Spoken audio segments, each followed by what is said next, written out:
다시는 모든 것을 곳을 향하여 시선을 옮기고 또 자신의 처지를 하나님께 아뢰면서 하나님의 자상한 지도와 인도와 또 도움도 받기를 원합니다. 여러 가지 병든 몸에 관해서도 하소연하는 이들이 있고 삶의 곤고한 일로 인하여 절박한 처지를 간구하는 사람들, 여러 가지 말로 다 표현할 수 없는 이모저모 일 때문에 하나님께 무릎 꿇은 이들이 있습니다. 하나님이 남모르게 돌아서서 눈물을 삼키며 눈물을 흘리게 되는 그 모든 일들을 하나님이 헤아려 주시고 위로해 주시고 또한 고쳐주시기를 원합니다. 아버지 하나님, 한 가정 안에 살아가도 때로는 관계가 쉽지 않은 경우도 있습니다. 또 일상을 살면서 부딪히는 많은 일들이 우리를 어렵게도 합니다. 때로는 교회 생활마저도 쉽지 않다고 느껴질 때도 많은데 하나님, 그때마다 어떻게 풀어야 될지 하늘의 지혜도 있고 또 흔들림이 없는 견고한 믿음으로 또한 태도를 늘 그렇게 온전히 바른 모습 유지하게 하여 주옵시고 그리고 하나님의 뜻을 따라 결정하도록 도와주옵소서. 우리가 가는 길에 대적들은 떠나가게 하시고 그리고 이전보다 더 하나님의 나라를 위하여 기도하며 섬기는 자들 되게 해주셔서 보낸 세월만큼이나 주님을 뵙게 될 날이 점점 가까이 다가오는데 흔적이 있어서 칭찬 듣는 사람이 되고 또 애쓰고 수고한 만큼 보람된 일들도 있게 하여 주옵소서. 이 시간도 어둠의 세력이 틈타지 못하고 또 하나님의 은혜가 충만하게 하셔서 어린 아이들도 은혜가 있게 하시고 젊은이들을 붙들어 주시기를 원합니다. 우리의 모든 두렵게 짊어진 근심과 염려의 준비 다 제거되게 해주시고 돌아갈 때는 환한 미소와 감사와 기쁨으로 돌아가게 하옵소서. 성령님, 저희들을 살피시고 각인의 마음에 은혜를 주옵소서. 예수님의 이름으로 기도드립니다. 아멘.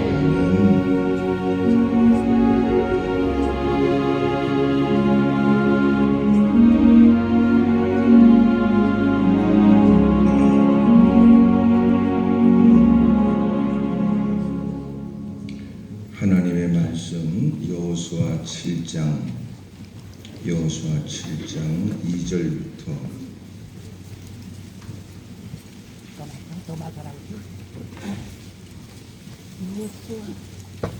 여호수아 7장 2절부터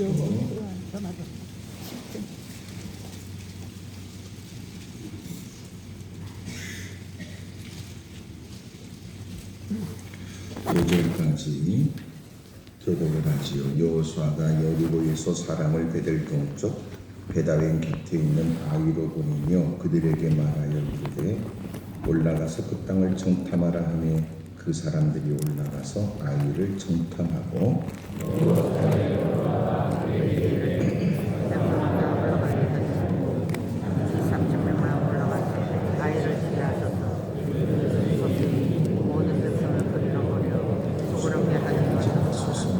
백성 중 3,000명쯤 그리로 올라갔다가 아이 앞에서 도망하니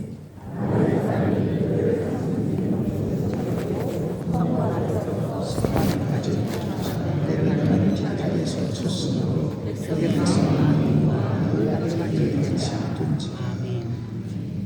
아멘. 할렐루야. 아멘. 우리 서로 다 인사해. 잘하셨습니다.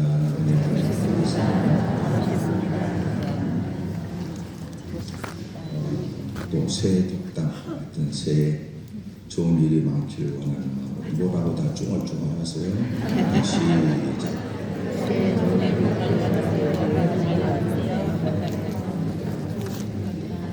좀 무슨 말 했는지 모르지만 좋은 얘기 했을 거라고 생각합니다.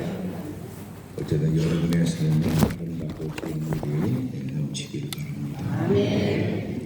늘 우리 한 해에 대한 남다른 깊은 기대와 소망을 갖게 되지만 사실은 늘 살아온 생애를 돌이켜보면 뜻대로 되는 건 아니에요. 올해도 사실은 우리가 소망은 같지만 꿈도 꾸지만 사실은 올해는 뜻대로 되지 않아요. 요새 그렇게 많이들 보내더라고요. 새해 인사한다고 그랬더니 어디를 보니까 말대로 된다 2026년 뭐 이런 말의 해라고 말대로 된다 말들이 많아 있고 그러더라고요. 말대로 되지 않아요. 응? 저쪽에 여기서 이제 서울대학 쪽으로 넘어가는 그 길 쪽에 오래전에 한 5년 정도 된 2층에 이렇게 간판이 있었어요. 개 맘대로 카페, 개 카페더라. 개 맘대로 이렇게 했어요. 그러더니 한 2년 지나니까 없어져 버렸더라. 개 맘대로. 그러더니 요새는 또 말해라고 말대로 그러더라. 그렇게 되지 않아요. 말대로 되지 않아요. 우리가 사람이 좋은 말을 하면 내 마음도 좋다. 이건 틀린 말이 아니에요. 좋은 말을 하면 내 마음도 밝다. 맞는 말이에요. 하지만 우리가 소망을 담아서 선포한다고 해서 되는 거 아니에요. 여전히도 세상의 모든 것들을 주관하는 건 주님이십니다. 신앙의 가장 중요한 뼈대가 뭐냐면 하나님의 절대 주권이거든요. 또 그만큼이나 중요한 신학적인 뼈대가 뭐냐? 우린 전적 타락이에요. 그러니까 하나님의 절대 주권 아래 주님 없이는 아무것도 할 수 없는 인생. 하나님께서 비로소 눈을 열어 깨닫게 하실 때야 비로소 자기가 얼마나 더러운 죄인인지를 알게 돼요. 이제는 희망이 없는 저주에 절규하는 그를 여러분 건져내 주시는 주님이 주님을 믿는 일조차도 믿어지도록 은혜를 베풀어 똑같이 들었다고 다 믿어지지 않을 때 누군가는 믿고 싶어도 안 믿어진다고 말할 때 믿으면 되는데 왜 안 믿냐고 우리는 다고치는데 놀라운 건 그들은 안 믿어질 때 우리는 왠지 성령님이 우리를 감동케 하셔서 믿어지게 하심으로 믿음으로 말미암아 구원을 받게 하셨습니다. 이 모든 과정이 전적인 하나님의 은혜에 의한 거예요. 그것을 여러분 하나님이 선택했고 하나님이 그에게 다양한 방법을 통하여 하나님이 주님을 거부하지 못하게 하시고 그리고 믿음으로 그에게 구원의 은혜를 베풀어 주셨다. 그러므로 이것은 구원을 받았다는 사실은 자랑할 거리가 아니다. 내가 자랑할 것은 아무것도 없다. 오히려 주님을 노래하고 주님을 송축할 것밖에 없습니다. 교회 안에 먼저 들어왔다는 것은 하나님이 내게 베푸신 은혜에 보낸 세월만큼이나 책임이 더 부과되어져 예배 횟수가 늘어나는 만큼 견고하고 성숙한 신앙으로 이제 막 들어오는 사람을 잘 섬겨 그리고 잘 받들고 헌신하라는 뜻이지 내가 먼저 들어왔다는 것이 개폼잡거나 거들먹거리거나 텃세부리거나 오만방자하게 살아도 된다는 말이 결코 아니에요. 교회는 다른 인간들이 모이는 냄새가 펄펄 나는 더러운 인간의 조직과는 달라야 된다. 왜냐하면 거기에서는 절대로 모든 사람이 주님 안에 있어 머리 대신 주님을 섬기며 지체로서의 살아가야 돼. 근데 이런 가장 중요한 의식들을 다 상실하게 되면 교회 안에서는 때로는 교회 바깥에서 볼썽사납게 봤던 일들이 똑같이 보여지고 오히려 이제는 하나님을 빙자하면 세상이 그 어떤 것보다 더 악한 짓, 더러운 짓을 하게 된다. 그러므로 교회가 교회다워지기 위해서는 끊임없는 몸부림이 필요해요. 철저히 말씀 앞에 비추어 우리의 모든 것은 올바른 것. 오랜 교회 역사 속에 마땅히 당연하게 해왔던 일이라도 이것이 하나님의 말씀의 근거에 의한 것입니다. 그렇다면 바르게 살아야 되겠다고 시작했던 우리의 신앙의 첫걸음이 그렇게 끊임없이 전진하는 가운데도 오직 하나님을 더 섬기고 예수님을 닮아가고 주님이 들려주시는 세미한 음성에 더 민감해야 됩니다. 그게 아니고 하나님은 없고 지네끼리 어울리는 인간들 관계만 존재하고 지네끼리 찢고 까불고 싸우고 그리고 하나님의 나라는 없고 우리 교회만 잘 퍼먹고 우리만 불편하지 않으면 된다고 생각하는 이런 그릇되고 바르지 못한 사고가 점점 팽배해져 갈 때 그래도 지금은 너무너무 감사한 새로운 물결들이 일어나 이제는 교회들이 본래 교회의 모습으로 선교적 교회를 얘기하기 시작했습니다. 이것은 교회가 선교를 한다는 것이 아니라 더 본질적으로 교회는 선교를 위해 존재한다는 뜻입니다.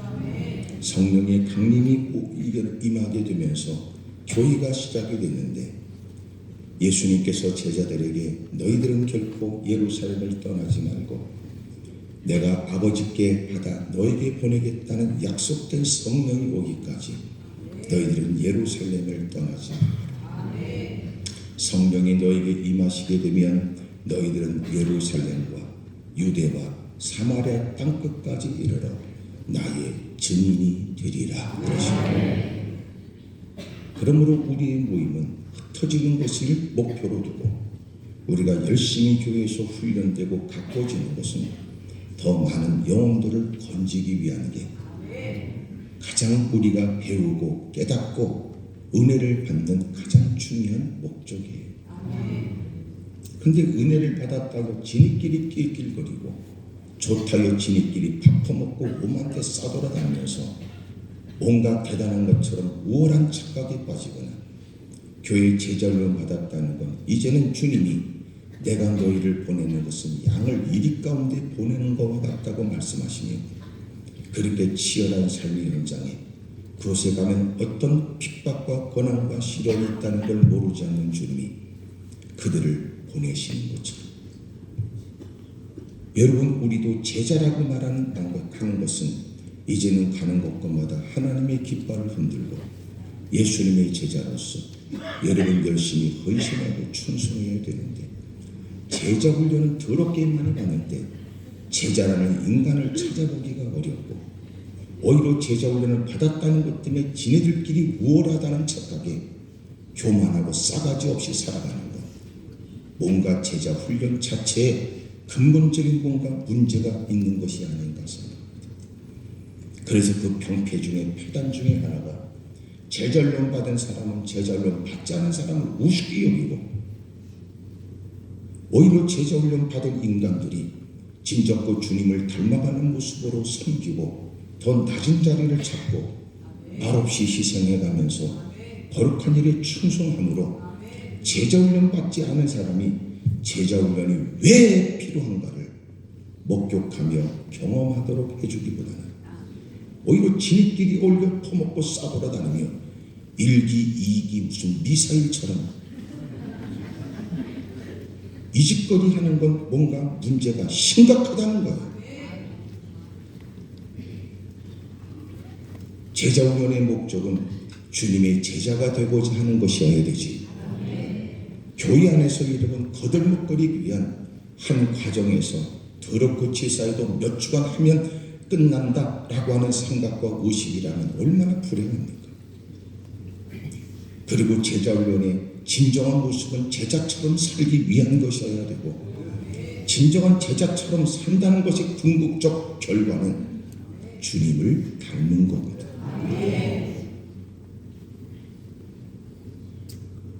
오늘 이렇게 올라와 나는 여러분들이 어떻게 신앙생활을 하는지 모르지만 또 섬기는 교회가 어딘지도 모르지만 어쨌든 대충 살펴보면 양옆으로 좌우로 우로 앞으로 뒤로 보면 다 인상들이 좋은 걸 보면 착할 거라고 생각하지만 문제는 그 속을 누구도 모른다는 거 아닙니까?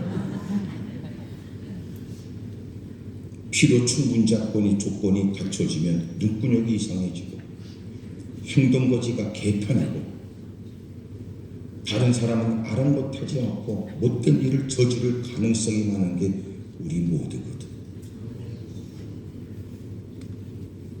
교회에서 불려진 직분은 그만큼 헌신과 충성한다는 개념이어야 되는데 이제는 그게 없어지고 교회를 먼저 나왔다는 의미요, 교회를 더 많이 다녔다는 의미요, 자기가 교회에서 이제는 뒷짐지고 다니는 위치가 됐다는 것으로 착각하는 것, 대단히 비성경적인 일입니다. 오히려 하나님을 알수록 더 주님을 깊이 아는 사람처럼 주님의 뜻대로 살기 위해 만류하는 손길을 뿌리치면서도 헌신할 이유가 있다고 말하고, 굳이 그렇게까지 애쓸 필요가 있냐고 사람들은 생각해도 그는 정작 받은 바 은혜가 크므로 이것조차도 적은 일에 불과하다고 헌신해야 됩니다. 오늘도 이렇게 올라와 모처럼 여러분 주님 앞에서 자기를 진지하게 살피고 어느 순간 굳어지고 익숙해짐으로 문제의식 없이 살아왔던 우리가 좀 더 하나님의 뜻대로 바르게 살겠다고 하는 여러분 자기의 정체성에 관해서 다시 생각하고 마땅히 해야 될 일, 마땅히 해야 될 일이 뭐예요? 하고 싶은 일이 아니라 해야 할 일을 얘기하는 거예요. 근데 대부분은 하나님 전에 무릎 꿇으면 하고 싶은 일에 다 미쳐 있어요. 하고 싶은 일이 아니에요. 은혜를 받은 사람으로 은혜 받은 자답게 하나님의 자녀답게 복음에 합당하게, 그래서 하나님을 모르지 않아 하나님의 이름에 합당한 영광을 돌리기를 원하는 사람.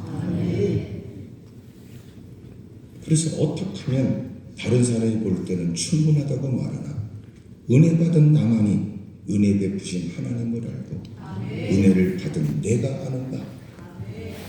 어찌 너는 곧다구 신앙으로 충분하다고 말하지만 나는 하나님께 받은 바 은혜를 아는 사람으로 이것이 어찌 충분하다고 말하겠나? 그러므로 하나님께 받은 바 은혜를 따라 합당하게, 마땅하게 나는 섬기기로 했다. 이것이 우리가 마땅히 해야 될 신앙적 처세고 신앙적 태도 아니겠어요? 옆에 사람 다 물어봐요. 물어볼 땐 밝게 웃으면서 물어봐요. 그쪽은 요새 신앙생활이 좀 어떠냐고 좀 물어보세요. 시작.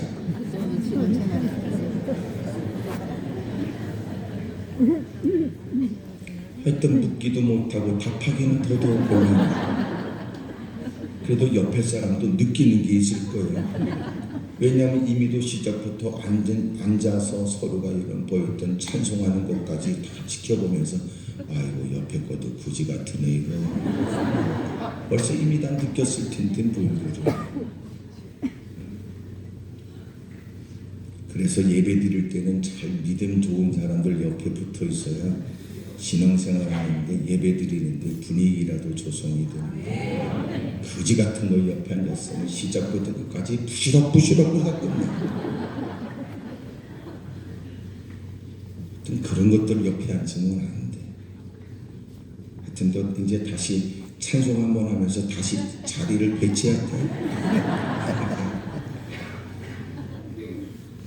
어쨌든 옆에 사람은 갈아치기가 어렵다면 어쨌든 내 마음이라도 잘 갖고 기필코 은혜 받고 돌아가야 되겠다. 이런 마음으로 여러분 복된 시간이 되기를 바라요. 어제 저녁에는 제가 두 사람 그래서 한 사람 그런 말씀을 나눴어요.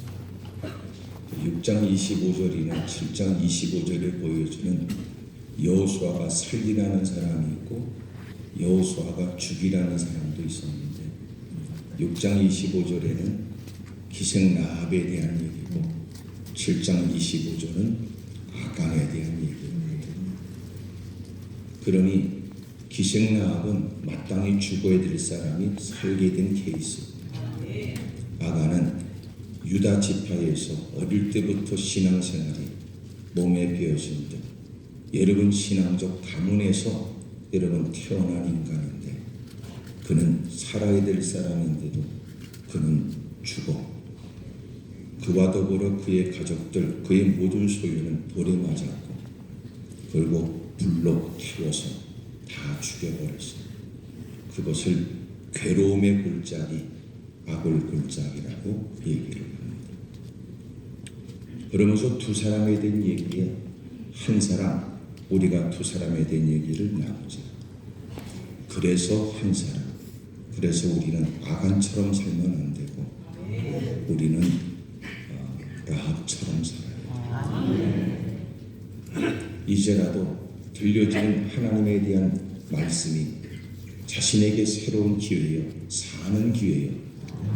여러분, 그것이 복된 기회가 되도록 해야 돼요. 똑같이 들려졌다고 해서 다 그것에 다 긍정적으로 반응을 보이는 것 아닐 때, 지금까지 일들을 후회스럽게 여긴다면 이제는 하나님께서 허락하신 기회를 더 이상은 놓칠 수 없다는 마음으로 믿음으로 반응하고 서슴없는 순종으로 행동을 보여 히브리 11장에는 그는 믿음으로 기생나합은 순종치 않은 자와 같이 멸망당하지 않아. 그는 순종했다는 것이죠.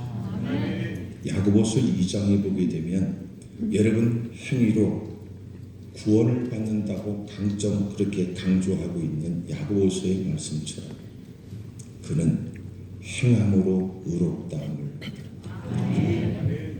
로마서와 갈라디아서 말하는 은혜로 구원을 받는다 라고 하는 그 말씀과 야고보서의 행함으로 구원을 받는다는 말은 서로가 충돌되는 말씀처럼 보였지만 그게 아니고 보완되는 말씀이에요.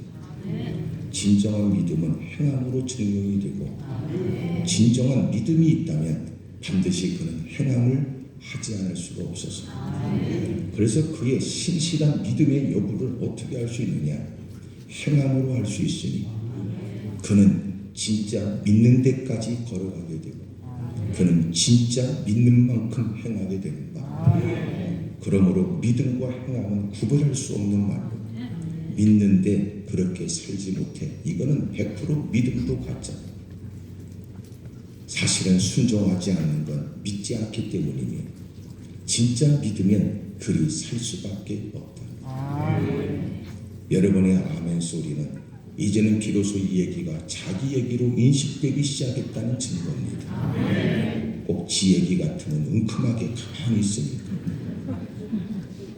네가 믿는다고 악을 쓰지만 믿는다고 악을 쓰는 만큼 믿지 않아져서 믿어지지 않아서 믿고 싶어서 애쓰겠지.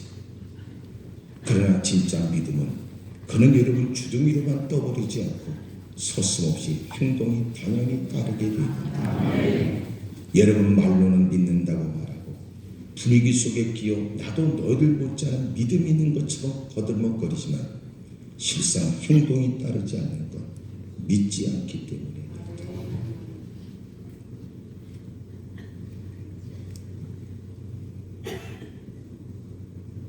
마침내 기생나합은 그렇게 들려주는 얘기에 많은 사람은 겁을 먹고 오히려 이스라엘과 싸우자 그러고 성문을 굳게 닫고 그리고 경비를 쓰고 그리고 전투 태세를 갖추느라고 정신이 없을 때 그는 하나님을 믿었어요. 그리고 두 사람의 정탐꾼을 목숨 걸고 살려줬어요. 그리고 약조를 얻어냈고 그리고 창밖으로 붉은 줄을 달아내리었고 그리고 하나님께서 그 성을 함락시켰을 때 정탐한 두 사람에게 여호수아가 임무를 맡겨 그리고 약속한 대로 그를 살리고 그의 집안에 있는 모든 사람들 다 살리도록 명하죠. 그러므로 오늘 이 시대도 두 종류의 사람이 존재합니다. 그런 중에 여러분, 우리는 한 사람, 저주받은 아간이 아니라 우리는 이제라도 하나님 말씀에 대한 남다른 태도로 이제는 주님을 바르게 믿는 신앙으로 이제는 내가 살고 가정을 살리고 공동체의 부흥을 주도하고 가는 곳곳마다 선한 영향력을 끼치는 그런 사람이 되어야 한다는 주제의 말씀으로 말씀을 나눴습니다.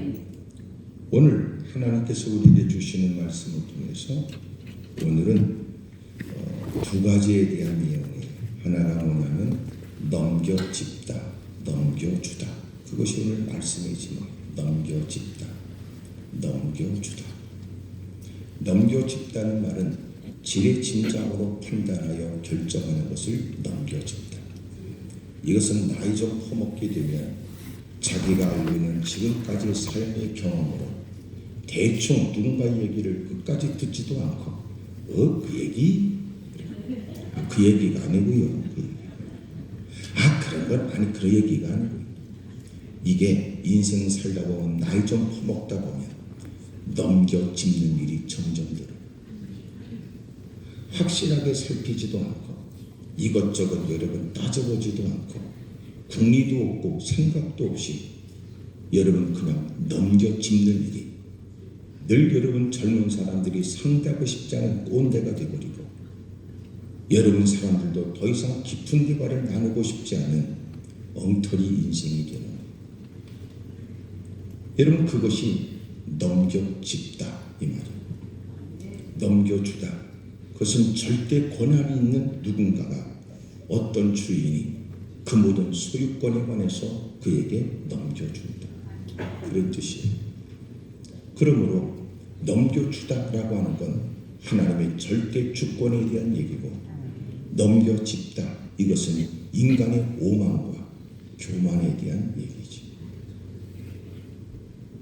오늘 본문에 보여지는 건 아이성과의 싸움에 대한 얘기지만 그러나 오늘 본문 이전의 사건은 여리고성 함락시키는 사건이 있었고 여리고성을 함락시키는 데 있어서도 하나님의 기가 막힌 방법 제안에 의해 제일 앞에는 군인이 그 다음에는 나팔부는 제사장이 그 다음에 언약궤가 그 다음에 후군은 뒤에서 여러분 그 언약궤를 보호하며 하루에 한 바퀴 그리고 6일째까지 소리를 내지 않고 돌다가 그리고는 7일째가 되면 7바퀴를 돌고 드디어 침묵했던 그들이 7바퀴를 다 돌고 난 다음에 소리를 지르면 된다 라고 하는 하나님의 제시한 하나님의 방법을 따라 행했고 7바퀴를 다 돌고 난 다음에 소리를 지르게 되자 하나님은 이중벽으로 된 전략적으로 중요한 요새인 여러분 그 성에 지축을 흔들듯이 그리고 문을 굳게 닫아 출입을 막았고 전투 태세에 임했던 그들 어떤 누구도 그 성을 들어갈 방법이 없는 때에 하나님은 지축을 흔들어 견고한 성벽이 허물어지게 하심으로 하나님이 만든 길로 그들이 진입하게 하셨고 여리고성을 점령하게 됐던 겁니다. 그런데 여리고성이 점령하는 데 있어서 대단히 중요한 게 뭐였냐? 그것은 하나님께서 절대 주권을 갖고 그것을 그들에게 주실 것이냐 아닐 것이냐가 중요했죠. 6장 1절 2절 읽어요. 6장 1절 2절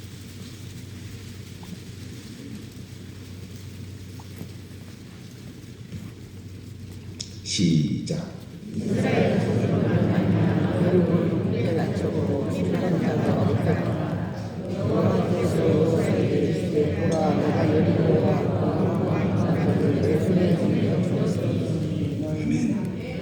그러니까 여리고성을 함락시켜 점령하게 된 가장 중요한 시작은 어디인가?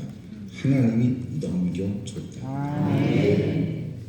야, 이 전쟁은 내가 너에게 주는 이기게 하는 전쟁으로 그 성을 내가 너한테 넘겨줬어. 넘겨줬다는 건 뭐냐면 여러분 종을 데리고 있는 주인이 그 종에 관해서 누구한테 넘기면 이제부터는 이 사람을 네 마음대로 해도 돼 라고 모든 권한을 이양하는 거야. 내가 너에게 넘겨주었다.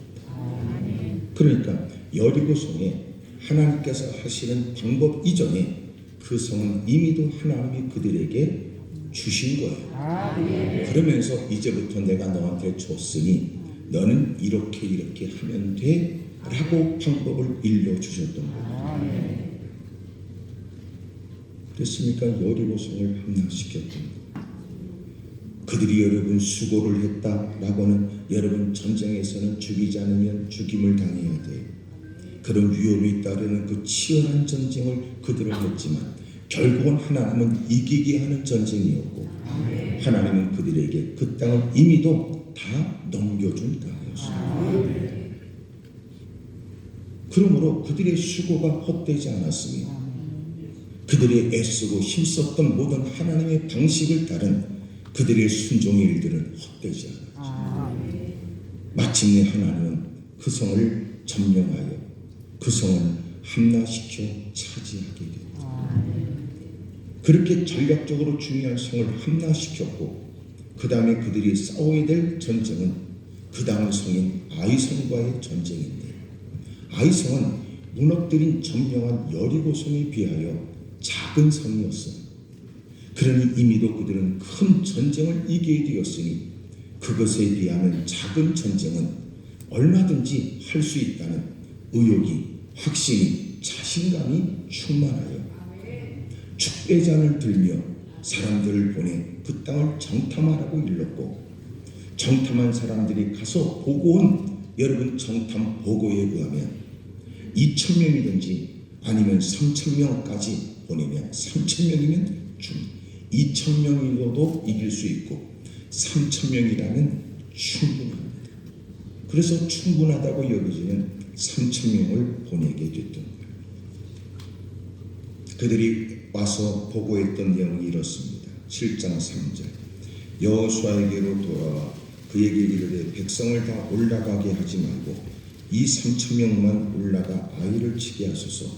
그들은 소순이 모든 백성을 그리로 보내어 수고롭게 하지 마소서 하므로 백성 중 3,000명 중 그리로 올라갔다가 아이 사람 앞에서 도망하니 아이 사람이 그들을 36명쯤 쳐 죽이고 성문 앞에서부터 스바름까지 쫓아가 내려가는 비탈에서 쳤으므로 백성의 마음이 녹아 물같이 됩니다.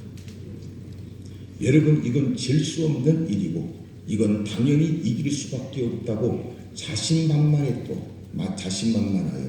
충분하다고 여겨지는 3,000명을 올려보냈는데 의기양양하게 돌진했던 그들에 의해서 큰 어려움을 당했어요.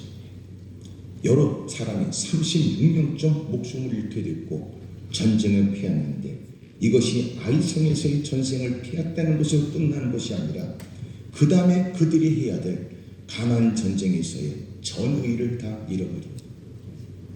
얼마나 큰 충격이 됐는지 백성의 마음이 녹아 물같이 됩니다.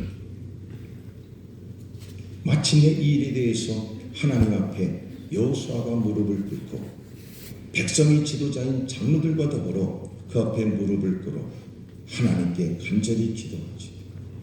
하나님 왜 우리를 여기까지 인도하셔서 이제는 이방인들 앞에 이렇게 고통과 어려움을 겪게 하십니까? 우리를 아모리 사람의 손에 넘겨 멸망시키려 하셨습니까?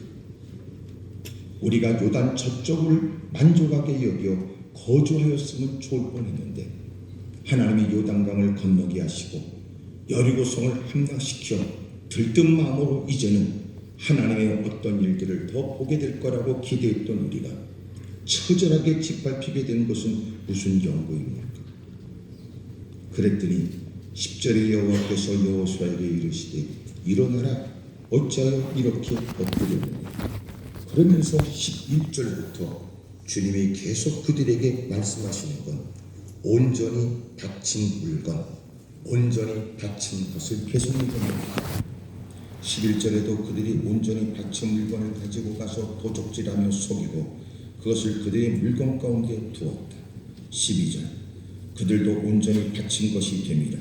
그 온전히 바친 물건을 너희 중에서 멸하지 아니하면 13절 온전히 바친 물건이 있나니 너희가 그 온전히 바친 물건을 15절 온전히 바친 물건을 계속 온전히 바친 물건 온전히 바친 물건 오늘도 여러분 집에 와서 잠에 잘 때 귀에도 들려지는 온전히 바친 물건 온전히 바친 물건 온전히 바친 물건 그것이 누군가에겐 소원에 대한 얘기인지 온전히 바친 물건 그것이 마땅히 하나님을 섬기는 사람에게, 하나님을 모르지 않는 사람이 하나님의 은혜를 산다고 입술로 고백하는 사람들이 마땅히 하나님의 은혜 가운데 하나님이 지정하여 행하라고 한 말씀에 대해 그 어떤 물질에 관해서 온전히 바치는 것, 온전히 바치는 것. 비로소 여호수아가 깜짝 놀라 일어나